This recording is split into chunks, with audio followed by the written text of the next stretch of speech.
अरुण योगीराज हे कर्नाटकमधल्या म्हैसूरचे आहेत. त्यांचे घराणेच मूर्तिकारांचे आहे, कारण गेल्या 5 पिढ्यांपासून त्यांच्या घरात मूर्ती तयार करण्याचे काम केले जाते. अरुण योगीराज हे फक्त कर्नाटकातच नाही तर देशभरातल्या प्रसिद्ध मूर्तिकारांपैकी एक प्रथित यश मूर्तिकार म्हणून त्यांची गणना होते. त्यांच्या लहानपणापासूनच त्यांना मूर्तिकलेची आवड होती. त्यांनी MBA करून एका खाजगी कंपनीत सुद्धा काम केले आहे.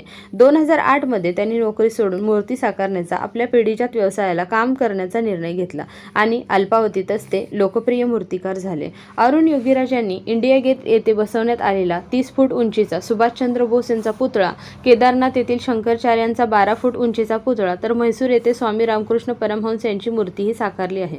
तसेच म्हैसूरच्या राजाचा 14 फुटांचा पुतळाही तयार केला आहे. तर म्हैसूर या ठिकाणीच त्यांच्या हातातून निर्मिलेली हनुमानांची 21 फुटांची मूर्तीही बसवण्यात आलेली आहे.